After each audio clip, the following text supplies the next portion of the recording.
2013, bank security cameras in Ukraine captured some truly unbelievable footage. One of their ATM machines appeared to be dispensing cash at random, even though no one had inserted a bank card or even touched a single button. As passerbys eagerly scooped up piles of cash, the banks scrambled to find out what the heck was going on. Soon they would find out that an errant ATM was the least of their problems. They had fallen victim to one of the biggest cyber attacks in history. Hackers had been working behind the scenes for years, and they'd stolen $850 million online. As soon as the Ukrainian bank became aware of their ATM's bizarre behavior, they enlisted the help of Russian cybersecurity firm Kaspersky Labs to get to the bottom of this costly and embarrassing problem. Kaspersky's expert technicians went to work, and they soon discovered that the ATMs were not just malfunctioning, they had been hacked and rigged to spit out large amounts of cash at randomly chosen times. They quickly realized that they were dealing with something much bigger than a few errant ATMs. They had stumbled upon one of the most sophisticated and largest cybercrimes in history,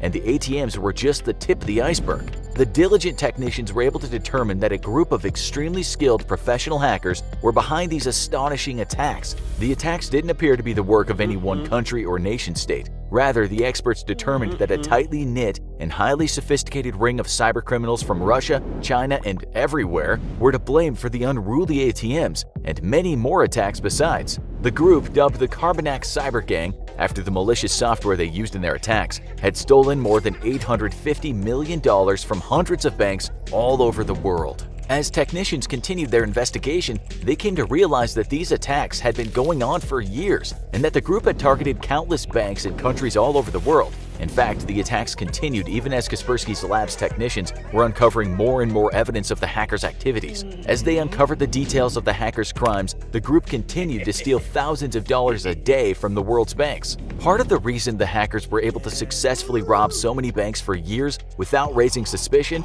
is that they employed multiple different strategies in their thefts, making it hard to link their various raids back to a single source. The Carbanak Cyber Gang had three major strategies for robbing the unsuspecting banks. The first, of course, was the rigged ATMs. The cyber gangsters were able to remotely hack into the bank's ATM networks, and from hundreds of miles away they could rig the machines to randomly dispense cash. The hackers could arrange for specific machines to spit out piles of cash without a bank card to be inserted or any buttons to be pressed. All the hackers would have to do is station someone nearby to scoop up their haul, and they could walk away with thousands of dollars. And since passersby often got in on the fun, the hackers were able to take their cash and disappear into the crowd, allowing them to get away unnoticed. While rigged ATMs were a convenient way for hackers to access their hordes of stolen cash, it was also a highly visible and suspicious tactic, and they frequently had to battle against bystanders for their take. The hackers had other more advanced tricks up their sleeves though. A more advanced tactic involved gaining access to the accounts of the bank's clients and using them to funnel stolen funds into the hands of the hackers.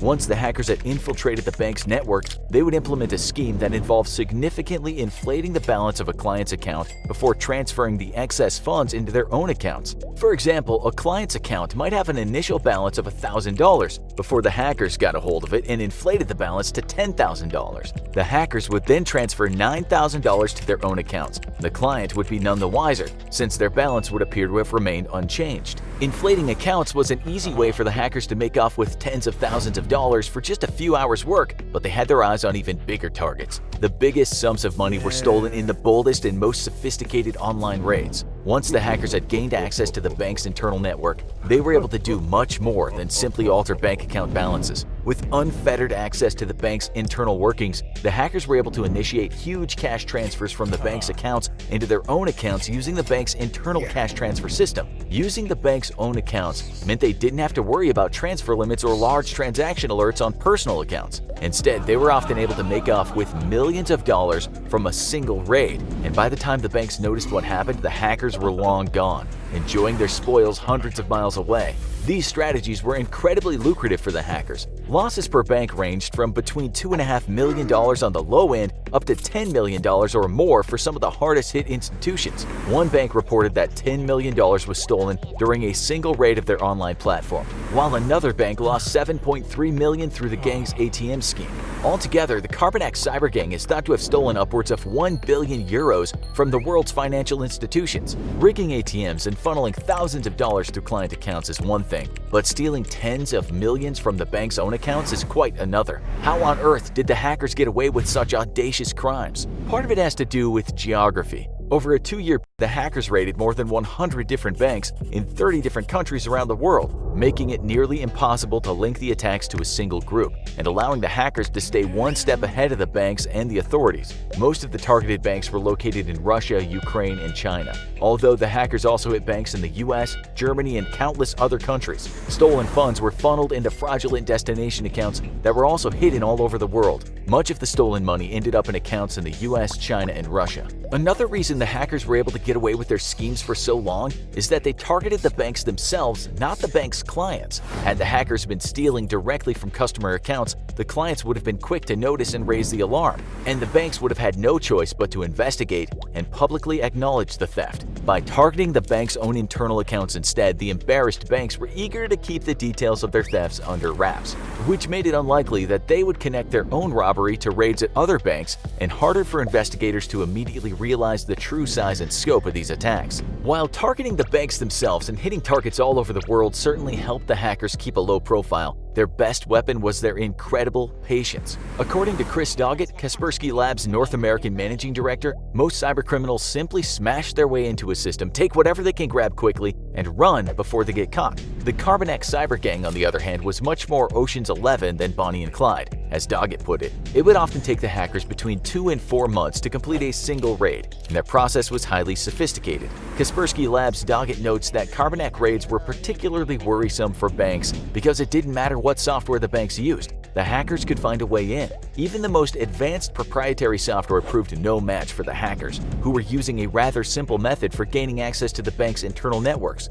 good old-fashioned phishing emails. Phishing is one of the oldest forms of cyber attacks, dating back to the 1990s, and it still is one of the most widespread cybersecurity threats. Americans alone lose $57 million a year to phishing scams. A phishing attack is a cyber attack that uses email as a weapon to trick recipients into downloading an attachment that contains a virus or malware. What the Carbon X cyber gang was doing was a sophisticated version of phishing known as spear phishing. Great care was taken to craft legitimate-looking fake emails that would appear to have come from a colleague within the bank and fool the unsuspecting recipient into a false sense of security. Once they'd clicked the link and the malicious Carbon X software was unleashed in the bank's network, it would be nearly impossible to find and contain it. The sophisticated software was able to operate independently, making its way through the bank's internal networks, infecting computer after computer until it found its true target: the computers of employees responsible for the bank's internal accounting and cash transfer systems. This is where the hackers' extreme patience really paid off. Once they had gained access to their target's computers, the hackers would then spend weeks and even months spying on the bank's employees and gathering intel about the bank's operations and routines before they ever stole a single dollar.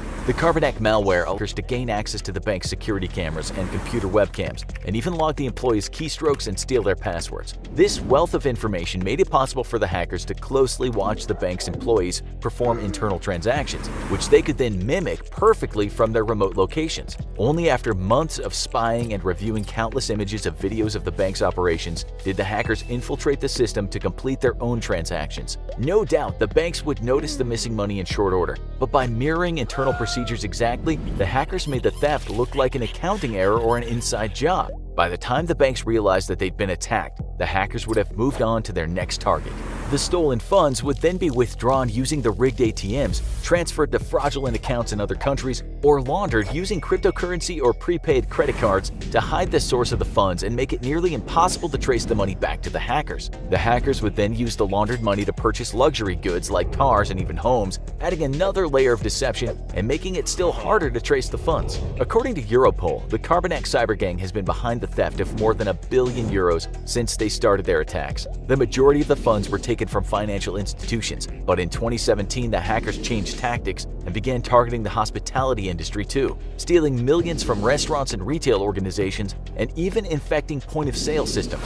This change in strategy might have spelled the beginning of the end for the Carbon X cyber gang though. In March 2018, Europol announced that they'd arrested one of the alleged masterminds behind the Carbon X cyber gang. The man, identified only as Denis K, was a Ukrainian national who was arrested in Spain. The case is still pending, but Europol credits this high-profile arrest to strong collaboration and cooperation between international law enforcement agencies. Even the arrest of one of their leaders hasn't seemed to slow down the Carbon X cyber gang. They continue to raid financial institutions and other businesses, stealing tens of millions of dollars annually from banks and companies around the world. Their tactics continue to evolve and grow more sophisticated, and they've even inspired a string of copycat cyber gangs who are using similar strategies and software to facilitate their own daring cyber raids. The arrest of Dennis K might have been a big win for law enforcement, but the fight against cyber gangs is far from over. If you thought this video was fascinating, be sure to check out our other videos, like this video called Cyber Wars the US Military is Fighting Right Now, or perhaps you'll like this other video. As always, thanks for watching.